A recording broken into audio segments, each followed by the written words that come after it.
From a farmland to beautiful green pastures. From a secluded, small agricultural school to a prestigious learning institution.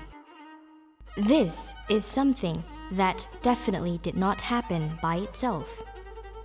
A lot of effort has been invested for UPM to get this far.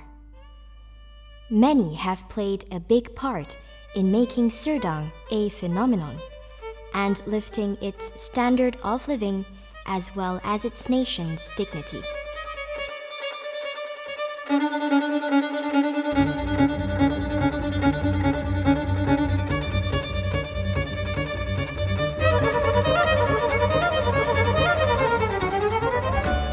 Looking back in time, working hard on the fields and fishing by the river and sea used to be a source that could sustain a livelihood. These are God's gift to mankind through nature. Therefore, with knowledge, we should wisely utilize this wonderful gift to ensure fruitful returns. This is what we call science. In order for the knowledge of science to be learned and expanded, the Malaya School of Agriculture was founded on the 21st of May, 1931. The Malaya School of Agriculture, Serdang, had an intake of 321 students throughout the 10 years of its existence until the Japanese occupation in the year 1941.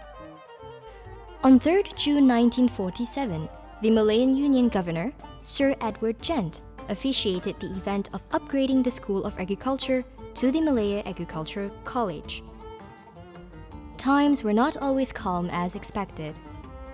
The Federation of Malaya faced difficult moments due to communists' invasion from 1948 till 1960. Centered agricultural activities in rural areas in this country were almost paralyzed due to communist threats. In the year 1950, there were hardly any students who took agricultural courses at the college. When the situation regained its stability and the country was heading towards independence on 31st August 1957, the Malaya Agricultural College returned to play its role as an important agricultural learning institution of the country. From the year 1957 till 1960, the first Malaysian to be appointed as the principal of the Malaya Agricultural College was Chu Hong Jung. Signs of establishing a university were visible beginning the 1st of January 1962, when the Faculty of Agriculture, University of Malaya, together with the Malaya Agricultural College, were designated to be under the Malaya Agricultural Administration. The Malaya Agricultural Administration's members included the Ministry of Education, University of Malaya, and other government agencies such as FELDA. In the year 1960, a number of graduates from the Malaya Agricultural College played a part in the early stages of establishment and development of the agriculture faculty in the University of Malaya. Under the Council of Malaya Agriculture, ties with other organizations have been established for the benefit of education development, such as the Ford Foundation and the Louisiana State University, USA. The Ford Foundation contributed more than 1 million ringgit for the college to utilize within 2 years on the development of courses infrastructure and defense equipment. Before that, the Malaya Agricultural College, together with the Government of New Zealand, through the Lincoln Institute under the Colombo Plan, provided training for the teaching force and staffs in the agriculture field. On 31st March 1969, Tun Abdul Raza visited the Malaya Agriculture College to present the diploma graduates their scrolls. In his speech, he suggested that the Malaya Agriculture College should offer degree-level courses to fulfill the need of human capital in the field of agriculture. The Prime Minister's speech did not contain empty messages. 25 months later, on 29 October 1971, University Pertanian Malaysia was established. Tan Sri Professor Dr. Muhammad Rashdan Baba, administrator of the Malaya Agriculture College, was appointed to be the first Vice-Chancellor of University Pertanian Malaysia.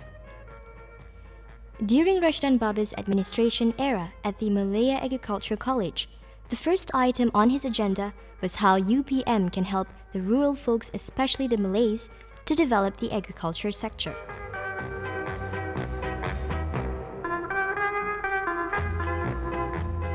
University Pertanian Malaysia. At the beginning of its establishment, UPM started off with 3 basic faculties, which were agriculture, veterinary medicine, and forestry. The agriculture faculty is considered the mother faculty that caused the formation of other faculties in UPM. Among the newer faculties that were formed are the Faculty of Economy, Nature Resources, Agro-Commerce, and the Faculty of Agriculture Engineering.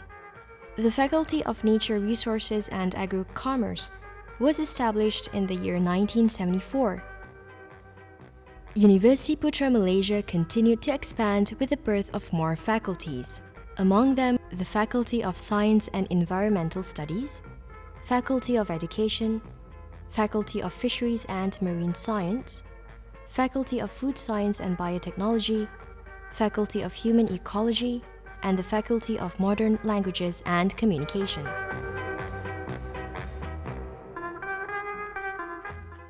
Universiti Pertanian Malaysia juga telah dapat menyumbangkan secara berkesan. The second Vice-Chancellor of UPM was Tan Sri Professor Dr. Nayan Arifin, who was appointed in March 1982. Pertanian Malaysia yang mempunyai moto berilmu berbakti. Tan Sri Professor Dr. Nayan Arifin administered for more than 12 years, from the year 1982 till 1994.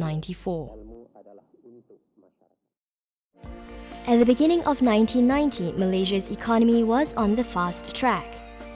The country, under the leadership of Tun Dr. Mahathir Mohamad, was concentrating towards the development of the industrial and information technology-based sector. The information technology field was an economic catalyst that needed human capital that possessed sufficient knowledge, expertise, and competitiveness, known as knowledge workers. UPM's third Vice-Chancellor, Tan Sri Datuk Professor Dr. Syed Jalaluddin Syed Salim, was proactive and responsive towards the government's principles in expanding industries and information technology. Tan Sri Datuk Professor Dr. Syed Jalaluddin led UPM to be a cyber university under the country's Multimedia Super Corridor project during his administration era.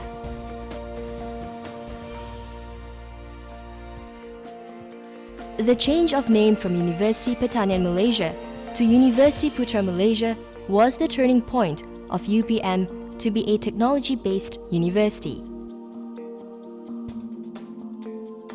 Due to the fact that the study of agriculture is a tradition after all these years, therefore UPM remains its focus on the agriculture field. Research in agriculture is actively carried out by UPM's researchers to help the country in producing competitive agriculture products. Under the country's biotechnology project, the government has allocated more than 14 million ringgit for UPM to strengthen their researches in this field. UPM is always aware of the changes in the world's economic climate and also in the government's vision. If we observe the historical facts, the change of University Putra to be a multidisciplinary university goes hand in hand with the vision of the late Tun Abdul Razak, which was evident in the beginning of UPM's establishment. The development of UPM from a single disciplinary university to a multidisciplinary university sparked new faculties in that did not relate to agriculture, such as the Faculty of Modern Languages and Communication, Medical Faculty, and the Faculty of Computer Science and Information Technology. The multidisciplinary concept helps and supports the learning function of agriculture in UPM. Datuk Professor Dr. Insinyur Zohadi Bardai was appointed to be the fourth Vice-Chancellor of UPM. Among Zohadi's vision during his leadership was to turn UPM into a center of research excellence.